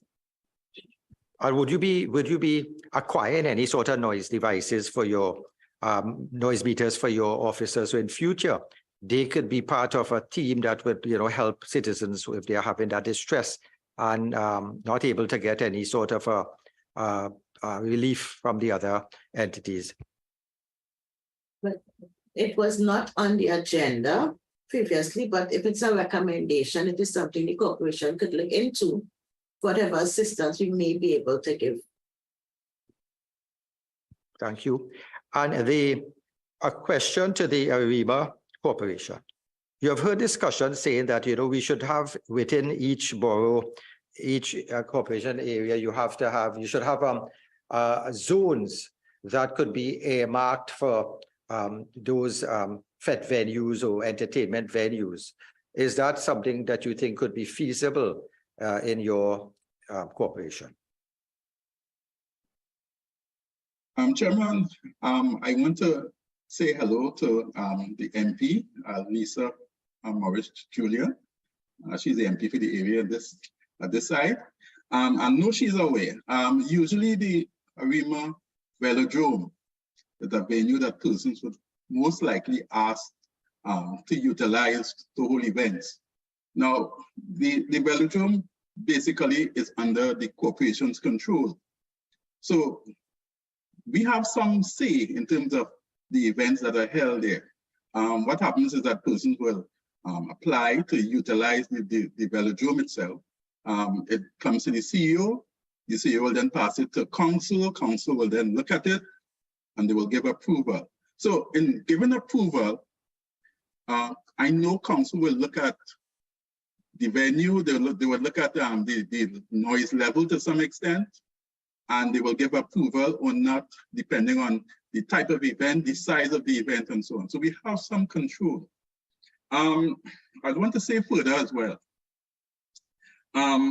In terms of our public health inspectors and our building inspectors, in terms of noise levels that might be created in terms of buildings, in terms of warehouses, etc., we have some control there, because if we recognize that there may be some building that will eventually cause noise to a residential area, we can issue show cause notices, and this will be through our building inspectors.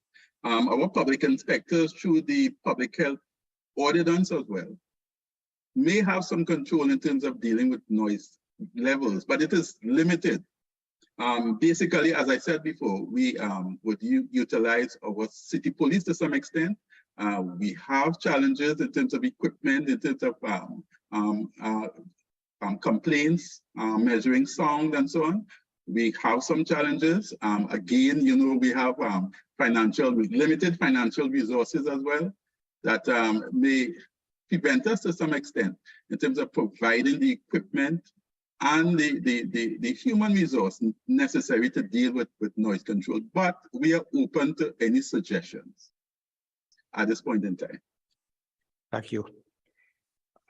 At this stage, I'd like to go on to the Zoological Society. And in your opening statements, I got that level of comfort that you said that things seem to have improved with two events that were held recently near near the zoo. And it seems that somehow your message may be getting through. And this again is very important because, you know, the fact remains there were some studies done by you know, in terms of I think it's Faye Clark did a study in Angela Ruskin University, noise pollution is hurting animals, where they actually looked at the fact that the noise pollution could cause distress to the animals that are in the zoo and other, and they say one noisy event, such as a local music festival or extreme weather, can trigger long-term fear in animals. So we have instances where I think you had mentioned that the animals were distressed, and that research definitely showed that the animals would be affected. It was a research done by some environmentalists and also some veterinary persons. So do you still have any issues with any sort of noise harming your animals? I think you mentioned fireworks was one. So we still have a challenge here. Could you give us a idea when last you had a disturbance with the fireworks that caused some distress to your animals? Okay, thank you, Mr. Chairman. I would like to say that, yes, we have had quite a few incidents where fireworks have caused distress to the animal exhibits of the zoo, and they are centered around the times that we have the big fireworks display at the Queen's Park Savannah. in 2019, I recall very clearly, we had a kangaroo which was so disturbed, it literally beat itself up onto the cage, and it eventually died the morning after the fireworks events. After the firework events, members of the zoo, volunteers, members of the council, we usually take a walk alongside the zoo. We see the effects of it. There are countless dozens of birds die because they beat up themselves in the enclosures. We also have instances where we have wild birds that are not in enclosures, but they live on the zoo compound, they feed on the zoo compound, and they themselves, we see that they're dead the next morning. And you know, the effect of the loud fireworks is so traumatic on them. And we do try to mitigate the effects at the zoo by, if we know we have a planned event of fireworks, we call out the zookeepers attached to the particular exhibits so they could provide as much as they can console to the animals that they take care of, but that could just really go so far. The major concern of the zoo is the loudness of the fireworks. We do understand that there is a big segment of the population that enjoys fireworks, but we are advocating for less loud fireworks, more silent fireworks, perhaps proper zoning of areas where fireworks are emanating from, and probably time limits in terms of how long the sessions go on. So that is our major concerns. We are a city zoo as it relates to the Carnival and the sound levels.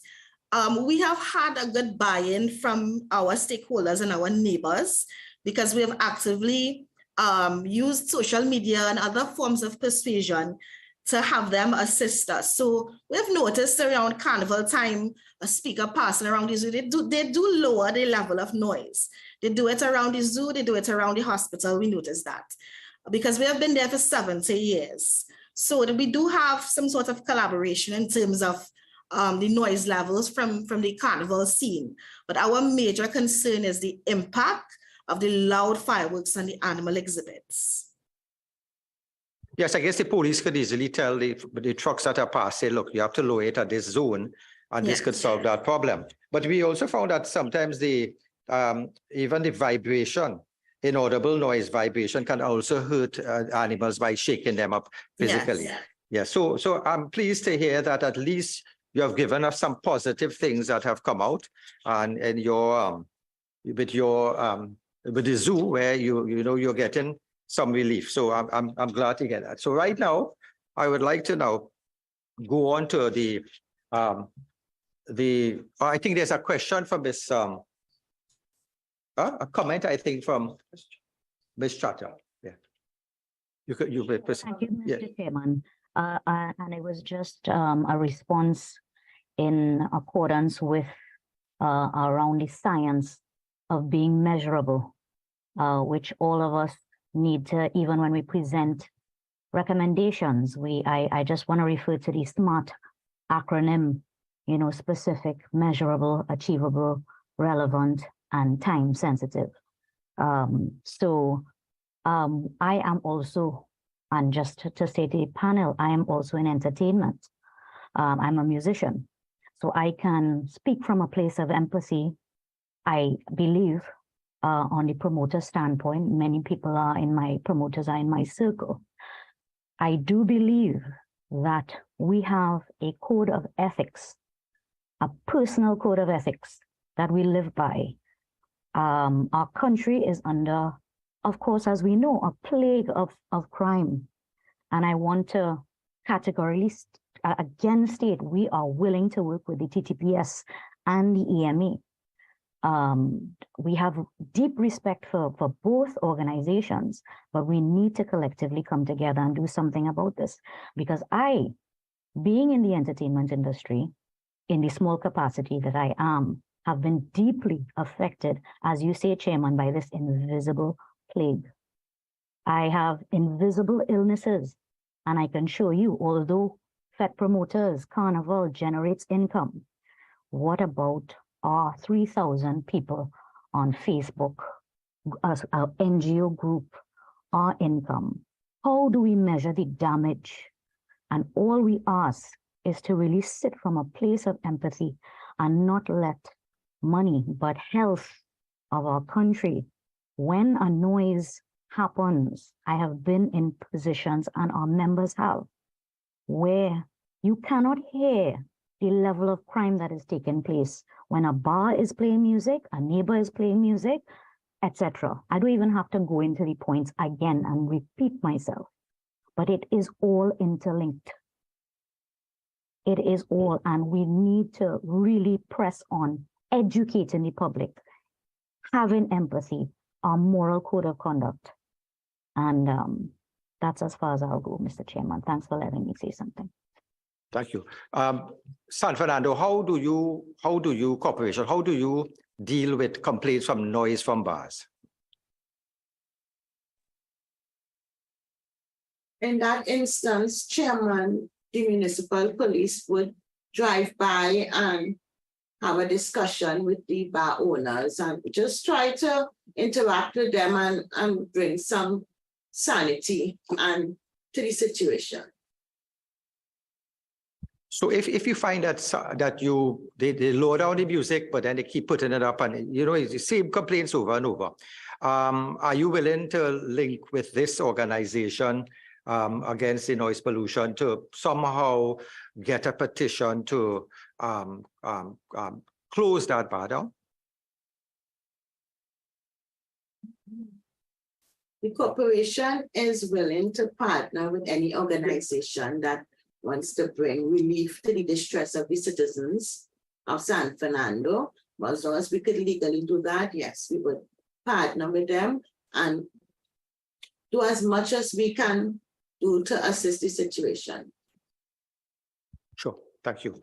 I would like now to go to the Trinidad and Tobago Society for the Prevention of Cruelty to Animals. In your opening remark, I think you had mentioned that the fireworks is still an issue.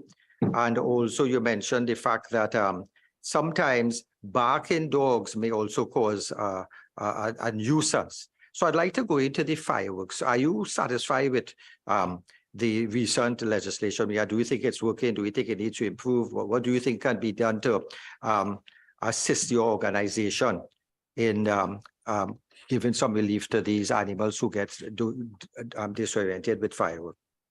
Thank you, Chair. I do not think the recent legislation, we keep going back and forth with fireworks issue. I know that the recommendations were made a few years ago concerning by the Joint Select Committee concerning fireworks, also from the EMA.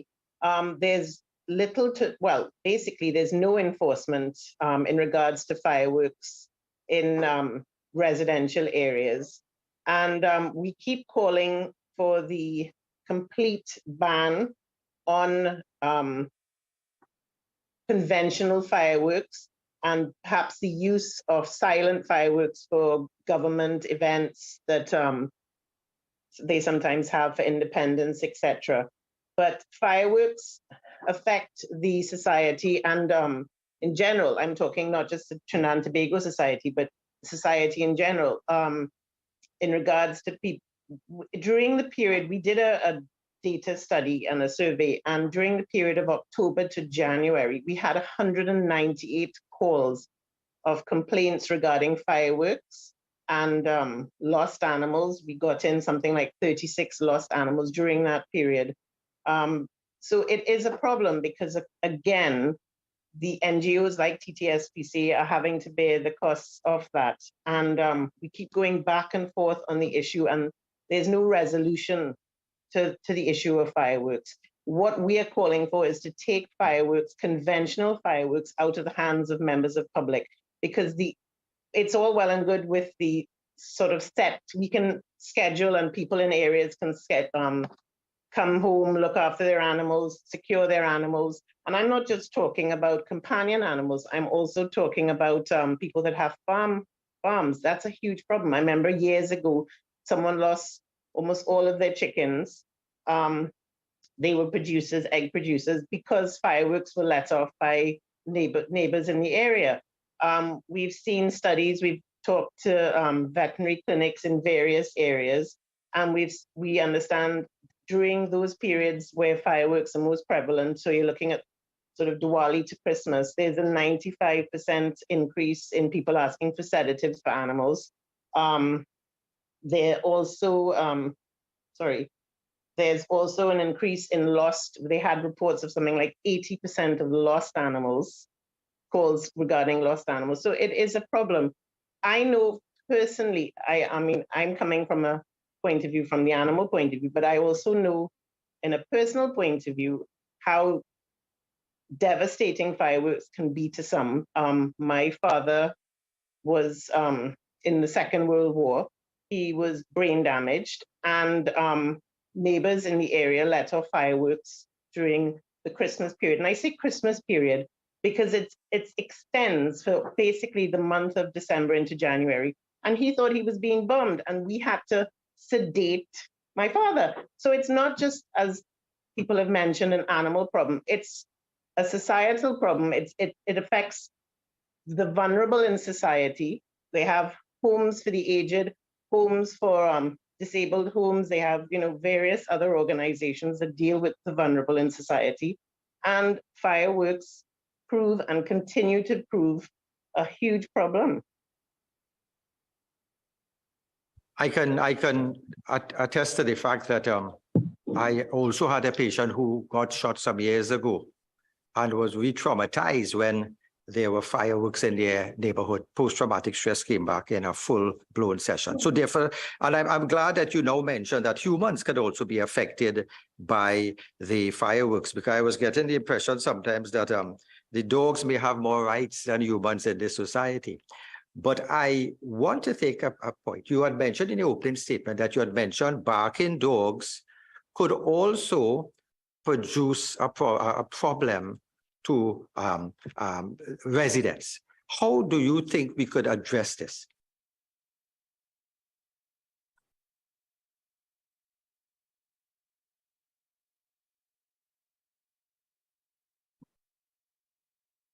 Yeah, muted. Sorry. You're muted. Yes, so good. Yes. So we do know that barking dogs affect people. We get calls continuously from people saying that neighbors have an excessive amount of dogs, or that perhaps their dogs bark continuously and nothing is done. I think under the legislation, there's nothing really there pertaining to that the EMA can do under the regulations of noise pollution that they can do to stem the barking dog situation. A lot of the times we get people that take matters into their own hands and they poison their neighbors' animals because they can't take the constant barking of a dog in the middle of the night. They say they're not getting sleep. We've had a number of complaints concerning that. But as to the EMA's role and what they can do to prevent that, I'm not sure. I would maybe say that that would sort of fall under the corporation to perhaps limit the amount of animals that a person can have. But then again, that goes into different legislation as far as dog control is concerned. Yes, but yes, so definitely we have to look at, and some corporations did get complaints, I think, in the past where persons were saying about dogs barking, persons are breeding dogs in their neighborhood. You have a constant turnover of puppies yapping. And, you know, it's really a nuisance to the individuals. I think the EMA will be more electronic noise, but they can, in fact, probably, we can see if they could expand their portfolio. But the corporation now, I'd like to get an input from the corporation. Which one? For Portishead, how do you deal with complaints for that? Because if a neighbor has like 10 dogs howling in the night, disturbing my sleep, I had stents put in cardiac, I cannot get a good night's sleep. How would the corporation deal with that? Could Portishead Corporation give me some elaborate? So Chair, what we do is that we try to visit that premises and engage a meaningful conversation with that owner and see how best we could persuade them to see how best they could probably, you know, bring some kind of calmness to the animal and secure the animal and, you know, point it out in, you know, that, you know, the complaints that what made and see how best we could have that dialogue and that conversation. Sometimes it works, sometimes it don't work. If it don't work, we'll have to engage other agencies to see how best we could collaborate and treat with the problem. But it's a work in progress. So again, we may have to develop some way where we could at least protect, as I say, certain individuals from these barking dogs, and in such a way, as I think it was mentioned by the Citizens Against Noise Pollution, that sometimes persons may not have the means to take legal action, for our nuisance. So we'll have to look to develop that. Could the Citizens Against Noise Pollution group tell me, do you have any suggestions? How could we mitigate against barking dogs that may be causing a problem and not just the electronic noise? Good morning, Chair. I'm glad that you brought up the issue of barking dogs. Livestock and these domesticated animals are also another complaint in residential areas. What basically there is no relief in a short-term manner. I'm heartened to hear that the corporations, in particular the Port of Spain Corporation, who would have just answered, that they actually are proactive in actually talking to members of the public about their responsible pet ownership. And there is no legislation right now that is in place to deal with the noise that comes from livestock and that comes from, in particular, barking dogs. And I would like to draw the attention of members as well as the chair to the New York noise code, because they would have revamped their noise code after a decade or more. And they actually, and I'm quoting here, owning a pet in New York requires increased responsibility to ensure that pets are not disruptive, and owners must do their best to limit barking and other animal noises, especially during the night. The noise code holds pet owners accountable for their animals' noises and establish the following guidelines. If barking is unreasonable and plainly audible from within nearby residential property after 7 a.m. and before 10 p.m. for a continuous period of 10 minutes or more, or after 10 p.m. and before 7 a.m. for a continuous period of 5 minutes or more, then enforcement action may be called for. So there's a dire need to insert this. There's, in general, Chair, there's a need to revamp the noise pollution control rules. They are not in sync right now with the dynamics, the ever-changing dynamics of our society and the noise complaints that are emerging. So we would like to also recommend that when we are looking at recommendations, that animal noises also be included as well. Yeah, sure. And definitely, even in Australia, I think there's a total of 6 minutes barking at any hour from 7 a.m. to 10 p.m. on any day, and a total of 3 minutes in any 30-minute period from 10 p.m. to 7 a.m. on any day. So those are laws that have been developed, as I say, for responsible pet control. And then, so I guess this is something we would have to look to put in some recommendation, because the noise made by animals, barking, a howling or barking dog can produce noise up to around 60 to 80 decibels. So therefore, I think we have to now get something in sync of what's going on abroad to keep the pets, at a level that would not cause a nuisance. And there's also what you may call a noise abatement order, which certain countries have, where the local courts issue that to stop offensive noise or prevent it from occurring.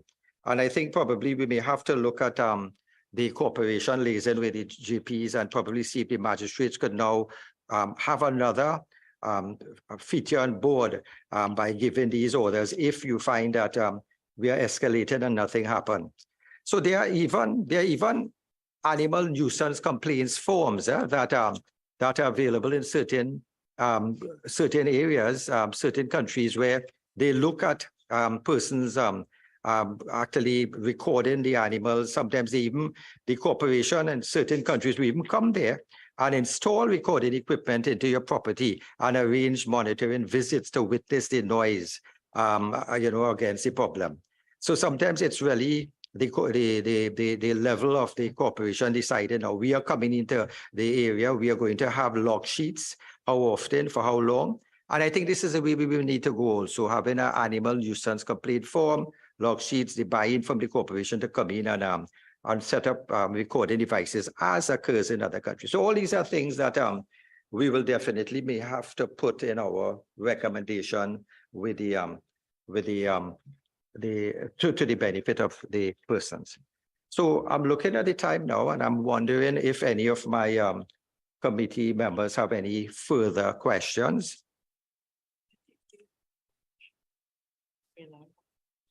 Okay, if not, I think the corporation, Ms. Portispain, you indicated you wanted to say something. Yes, Chair. I just wanted to add a little bit maybe to one of your previous questions, and I think also Member Amin, in relation to noise coming from bars. And just speaking in the context, because I also sit on the licensing committee, liquor licensing committee for Port of Spain, I can say that we do receive objections from persons in relation to noise complaints coming from bars. So that is also an avenue that is available. It is something that comes to us from time to time, and it is something that the committee treats with. To clarify further, the input of in treating with those issues, the input of the police is also sought in coming to some determination, because we do try to mediate at a first instance in relation to where we receive objections, noise being one of the principles by which you have an objection. Thank you. Thank you.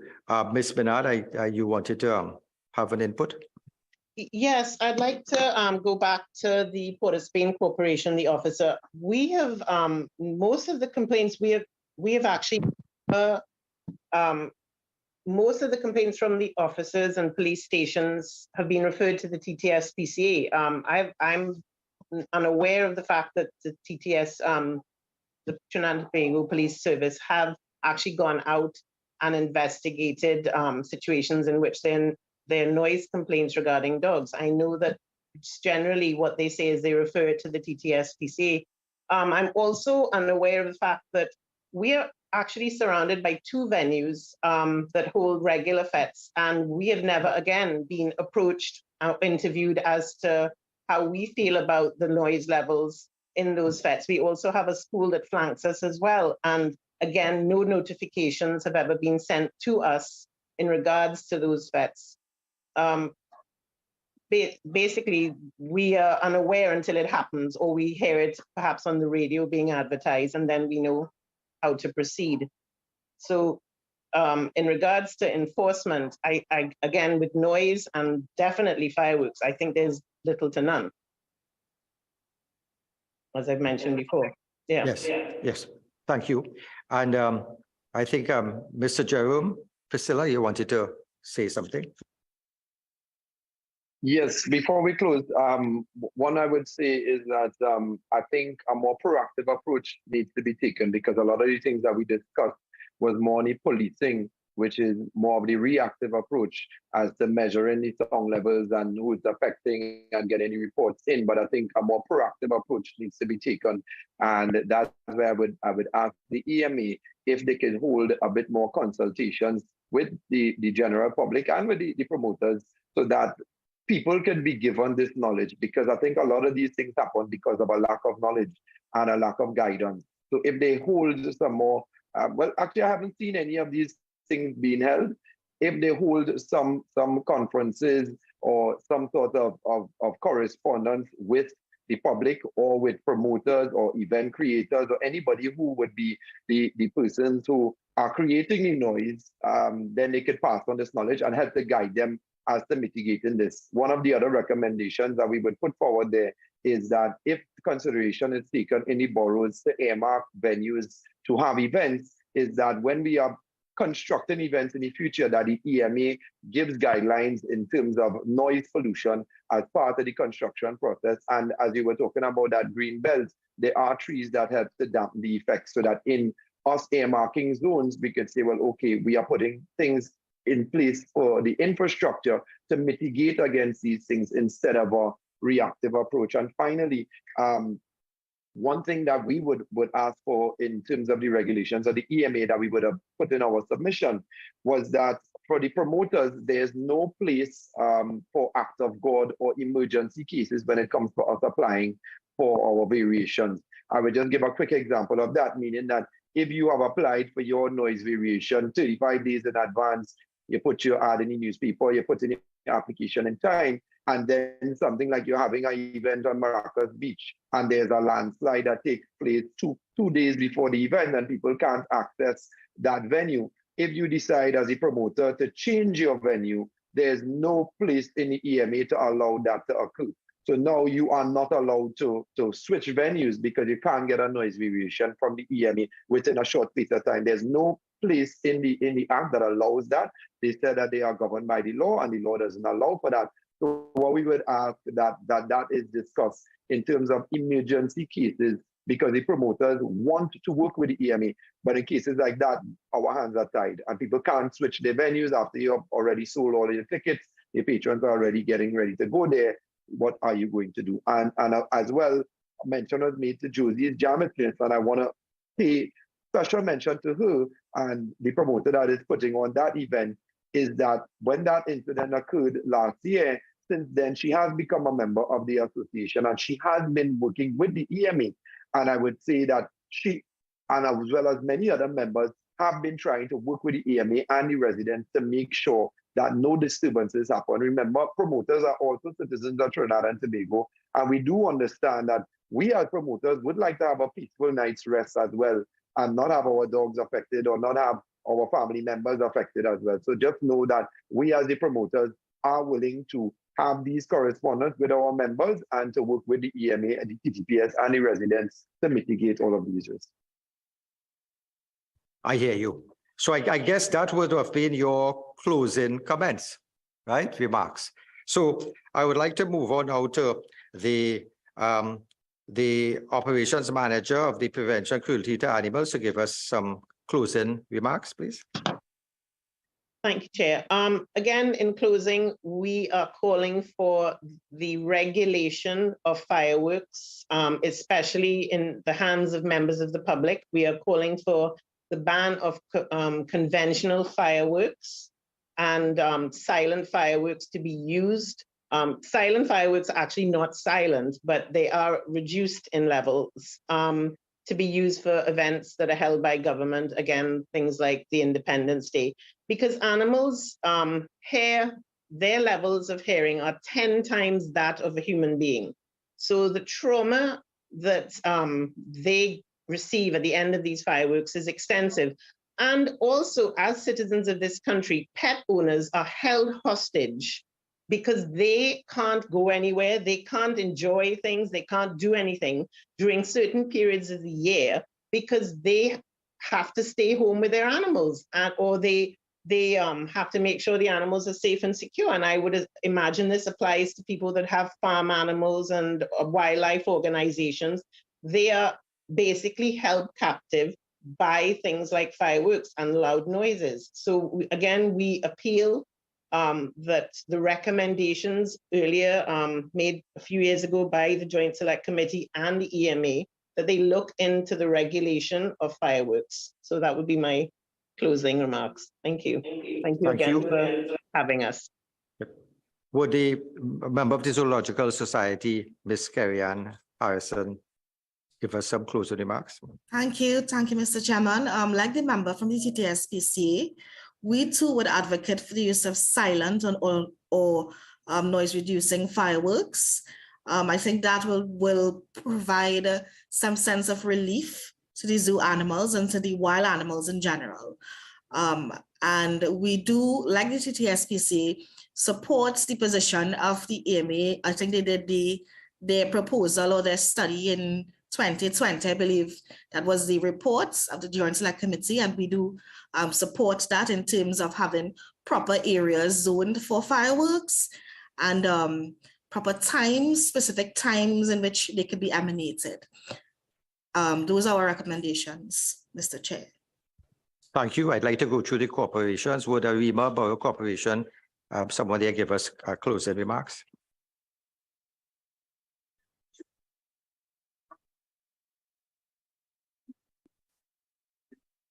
that I too have been a victim of noise pollution. I understand it. I have a neighbor close by. Every once in a while, he wants to make noise and so on. What I will say is this: the corporations are organizations that are governed by law, and I would say that amendment to the Municipal Corporations Act may assist in terms of partnering with the EMA to assist us to guide noise pollution. We are willing and able to partner and to assist in terms of reducing noise pollution. Thank you, Chair. Thank you. Would Chagonas Borough give us a closing remarks? Yes, Chair. And I think the problem that we had with noise pollution and the EMA stems from the fact that from inception, the EMA was entrusted with the responsibility to manage and police that act. However, going forward, giving the municipal corporations the authority, the training, and the equipment to help manage that noise pollution, we will be able to get along quite a long way. Thank you. Thank you. Would someone from Port of Spain Corporation give us closing remarks? Yes, Mr. Chair. Firstly, I want to thank the opportunity to really come and to really contribute in this this matter of noise pollution. What I want to say is that the municipal police come like the sleeping giant in law enforcement, and we need to awaken this giant, because we have the capacity in terms of the human resource. What we need is the requisite training and equipment to be really effective to assist the EMA and the TDPS to really bring a meaningful contribution in terms of addressing this matter and really bringing some form of relief to the citizenry, really effective night after night. I thank you. Well, the sleeping giant that is awake and hopefully will allow our citizens to get more sleep. So I thank you for that spirit you have there. Would somebody from the San Fernando City Corporation give us closing remarks? Thank you all for inviting us to attend today's meeting, and we'd like to echo the sentiments of our colleagues in our other respective corporations. We look forward to meaningful changes to the legislation that will allow us to legally enforce the laws with the EMA to ensure that all our citizens have the best quality of life that we can afford them. Thank you. Thank you. And would the Citizens Against Noise Pollution, someone there give us closing remarks? Sure.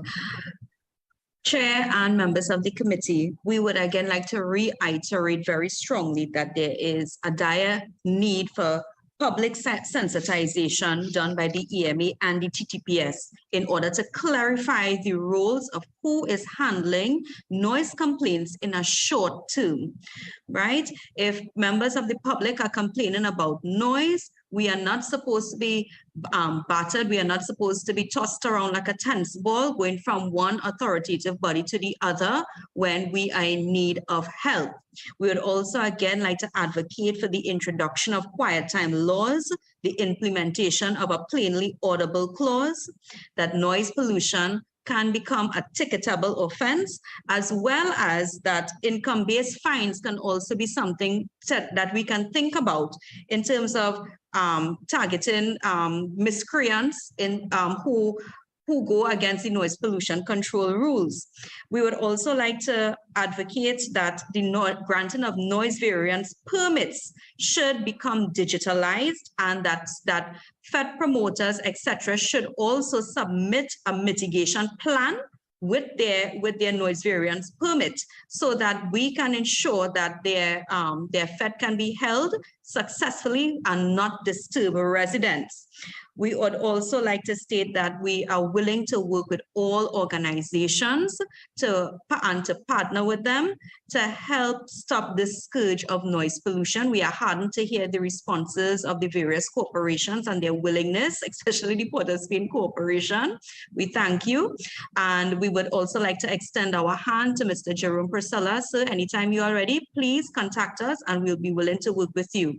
We would like to also endorse the comments by Mrs. Maynard and Mrs. Harrison. We also would like to see that animals, etc., are also protected. Thank you. Thank you. And I think this morning we had the stakeholders involved give us, ideas how we should go forward. And as we conclude, I must say there was a German physician, Robert Koch. I think it was 1870.